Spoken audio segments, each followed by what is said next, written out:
My pleasure to welcome everyone to the Finance and Physical Resources Committee meeting this morning. I'd like to welcome fellow commissioners, I'd like to welcome staff, I'd like to welcome guests from the public, I'd like to welcome our home viewing audience who might be watching this recorded. So with that being said, we will open up with public comment. Is there any public that would like to address the Finance and Physical Resources Committee this morning? Anything that you'd like to address, now would be the time. Okay, seeing none, I will close public comment. That will bring us a motion to approve the consent agenda. Is there a motion to approve? So moved. All right, moved and supported, and anything have to be pulled? Seeing nothing having to be pulled, all those in favor, please say aye. Aye. Opposed, same sign. The motion passes. That brings us to item 3 from the Administrator's Office. Wayman. Yes, this is a request to appropriate an additional $120,000 to the 2019 senior millage budget from senior millage fund revenues. Tax collections for the senior millage exceeded anticipated revenue. Therefore, we are requesting an additional $120,000 to be appropriated from the senior millage fund reserves to the 2019 senior millage fund budget for use during the fourth quarter of 2019. Funding from the senior millage provides services such as meals, transportation, healthy aging programs, legal services, prescription assistance, weatherization, and in-home care. This additional funding will be utilized to address waiting lists for in-home care case management services. The Area Agency on Aging of Western Michigan administers the senior millage and contract with the agencies that provide the senior services.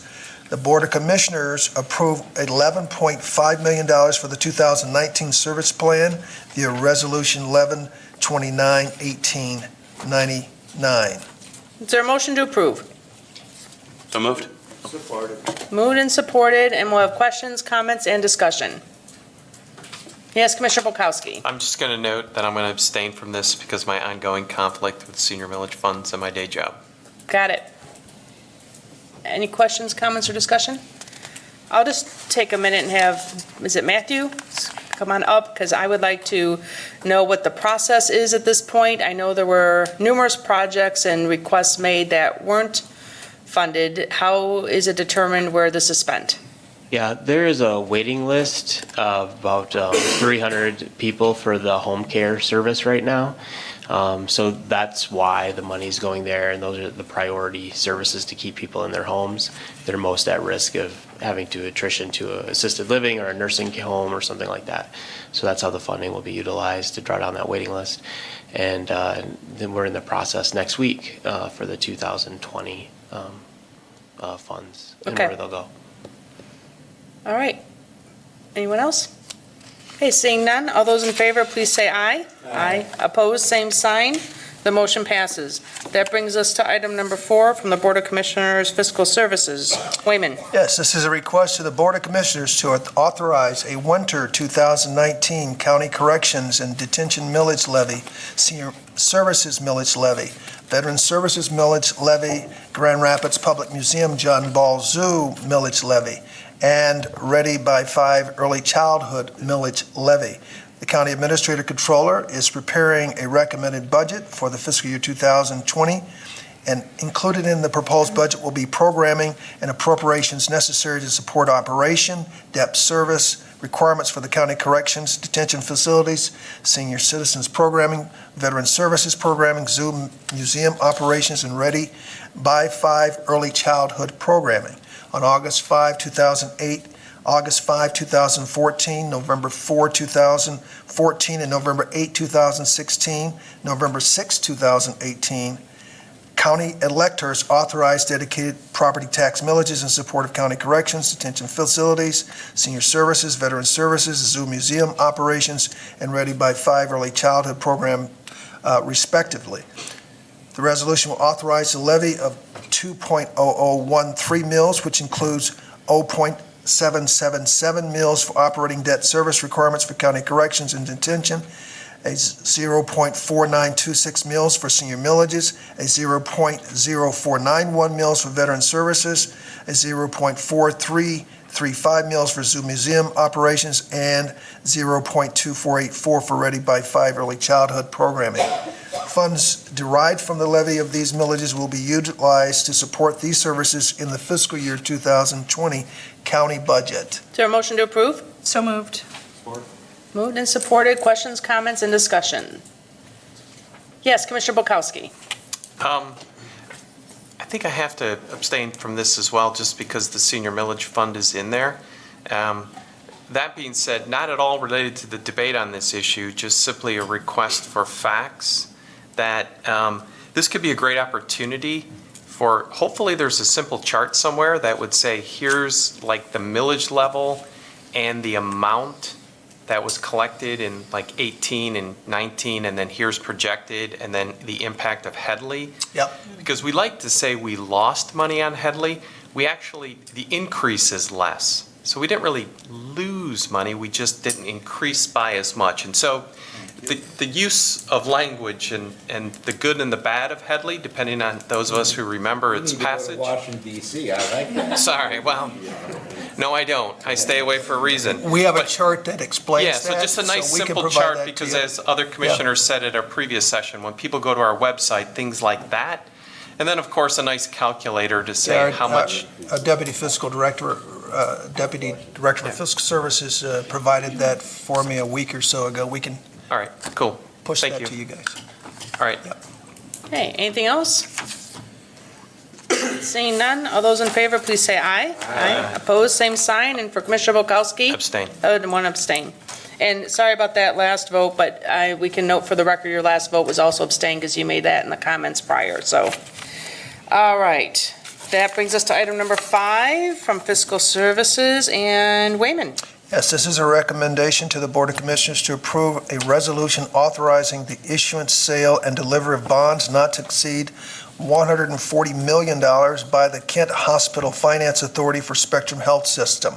Spectrum Health System has requested that the Kent Hospital Finance Authority issue bonds and the loan proceeds to refinance outstanding debt, pay capitalized interest, pay the cost of acquiring, constructing, furnishing, and equipping new facilities. The authority will adopt a resolution authorizing issuance of bonds on behalf of Spectrum Health System on October 14, 2019, and will hold a public hearing concerning it on October the 9th, 2019.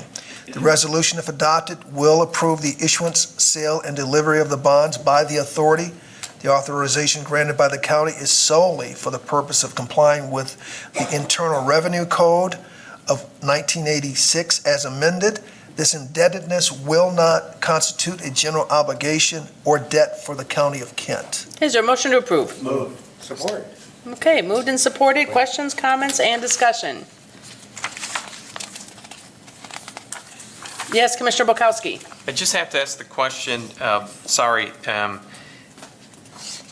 if we aren't responsible for this debt, and so again, it's just a requirement of the Internal Revenue Code that we have to approve the issuance, but yeah, we're just, that approval doesn't put us on the hook in any way, shape, or form? Correct. All right. Other than the fact that they're a significant part of our community, and of course, we hope that whatever they do doesn't have a negative impact on the overall quality of life. They're large enough that they impacted us, but we're not on the hook for back in response, correct? Yeah, I mean, again, but I understand that, and I would imagine many private entities are borrowing money around our community every day, and we don't have to approve it. Or, yeah, so anyways, it's just a question of why do we have to do this? We can get you a primer on the 1986 amended Thank you. Internal Revenue Code related to it, so you understand why the county has a role in this. All right, We can do that. all right, thanks. Commissioner Wooden?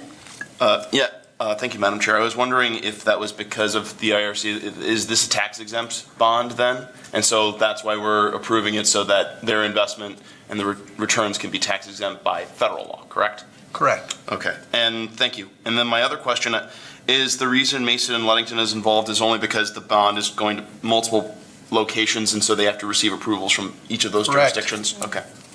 Correct. Thank you. That's it. Commissioner Morgan? Thank you, Madam. Maybe it'll be helpful for the new commissioners if you just put out a brief summary of the Hospital Finance Authority and why it was created and. Sure. and, We can do used that. this mechanism For a lot years. with various Yeah. health providers in the county to, expand their business. Absolutely. Or their, the capital component of that. Sure. So. We can do I think that. it'd be very helpful. to give Absolutely. Just a brief history. We'll send something out later this week. I think we can do that very quickly. Commissioner Voorhees? Thank you, Madam Chair. Yeah, I was of the understanding yet that this was a obligation on the people of Kent County in the bond, but it's not because of the federal rule on it, huh? To be a- Yeah, because every time we get these, where, as in the past, I always like to look at what's our outstanding obligation, because we're guaranteeing something, but The Hospital Finance Authority has a responsibility to review each one of these requests, and you appoint that finance authority. So that's their responsibility. That's why it's coming here to you. and- Go ahead, Commissioner and Morgan. We did that in the past with Metro Hospital, with. St. Mary's, St. Mary's and. others. there's, Yes, Mary Free Bed and their latest expansion, so yes. maybe a little background. Yeah, no, that's why I'm trying to help. We can do that.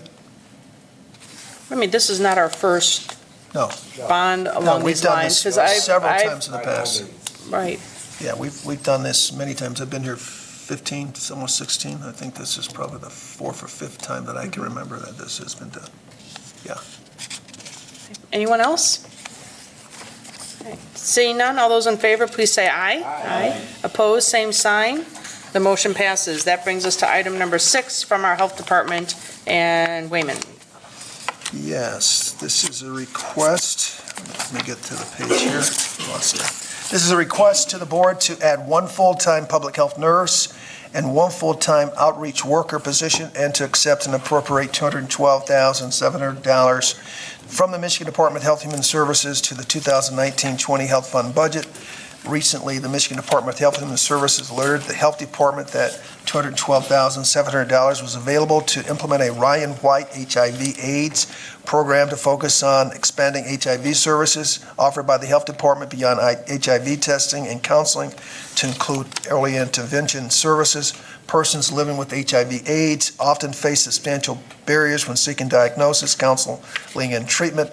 Offering EIS will allow the Health Department to provide consistent, timely support, linkage to care, insurance, navigation, and referrals to appropriate community agencies, leading to significant increase in time between diagnosis. To support the work required by this grant, one full-time public health nurse and one full-time outreach worker position will be created. The cost of salary and benefits for each of the positions is $78,646 and $54,100 respectively.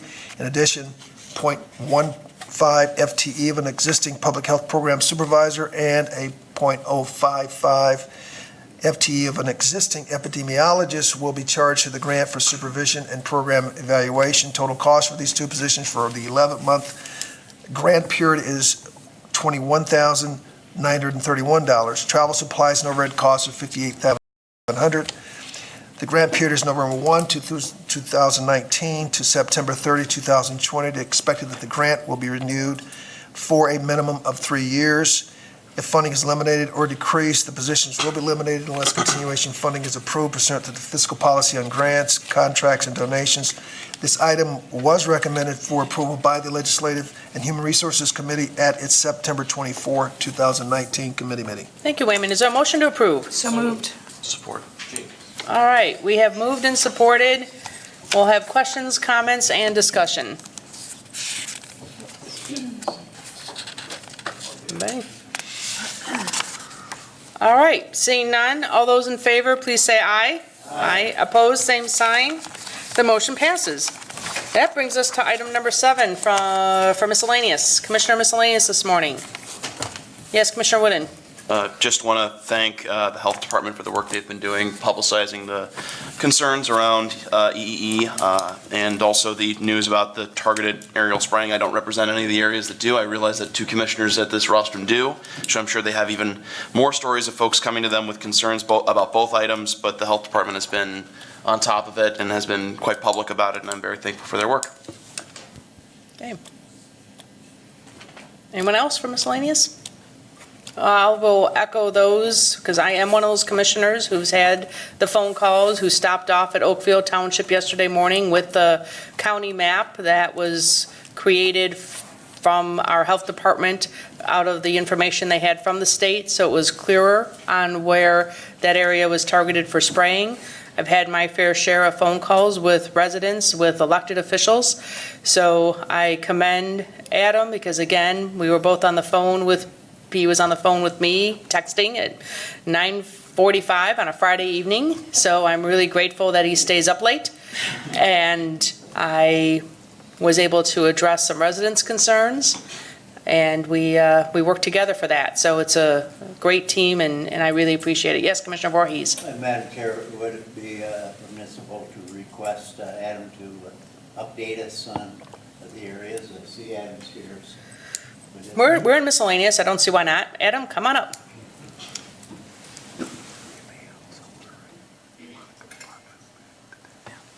Good morning, and thank you for those comments. We're certainly working very hard, along with our partners at the state right now and in other counties, to address this issue.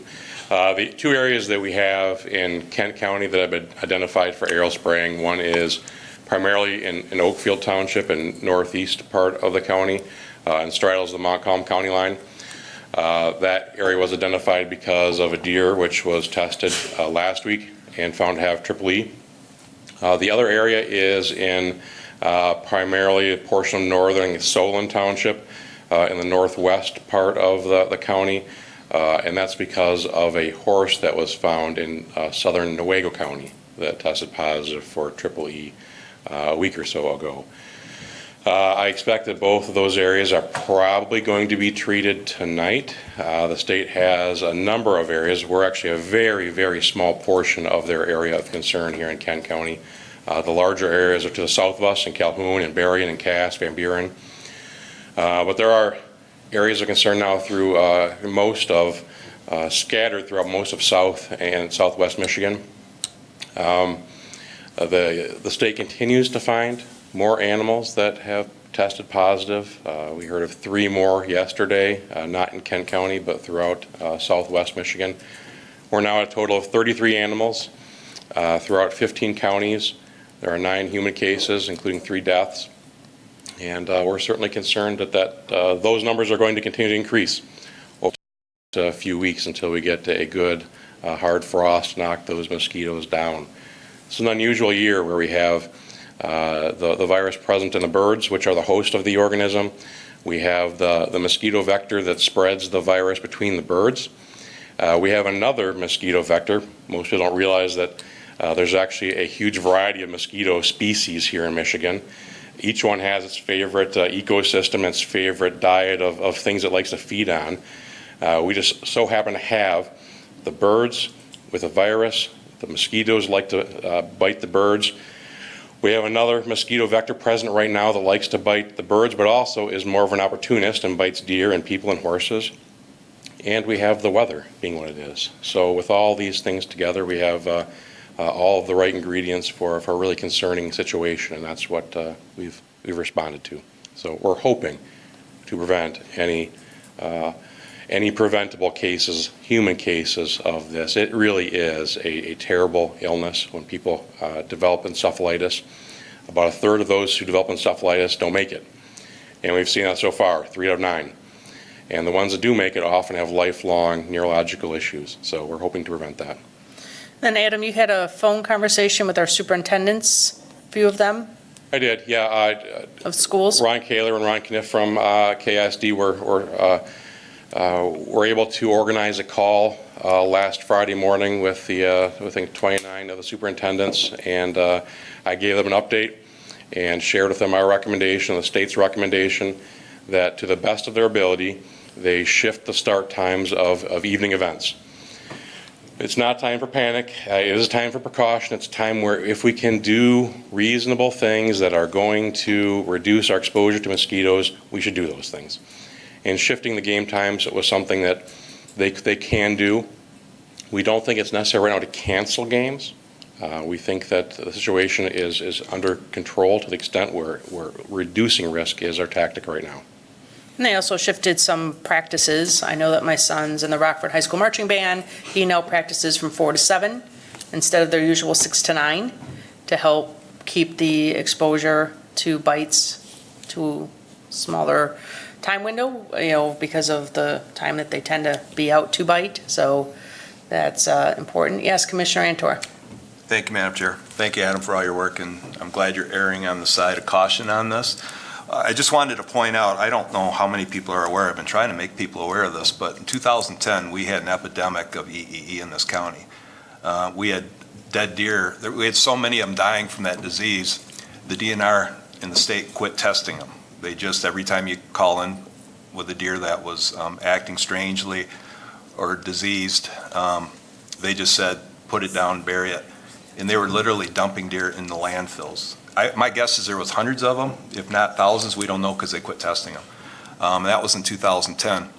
And since the dead animals here are kind of the trigger point for further testing and so forth, it's just, I'm still wondering why in 2010 there wasn't a reaction to the EED outbreak. And I know Adam's working on some of those answers. I don't know if it's mutated to the point now where it's affecting humans, or we just got lucky in 2010. But if you're to go to Michigan's, the state of Michigan's website, they list 2 documented cases in 2010 of EEE, 2 statewide, and we had probably hundreds, if not thousands here in this area. So I don't trust the numbers, is my bottom line. Hey, Commissioner Breve. Thank you, Chair. Thank you, Dr. Adam London. I have a couple constituents that have contacted me with concerns about spraying. Now, according to the map, there's no spray happening in Caledonia and Gaines Township, but the northern areas that you mentioned.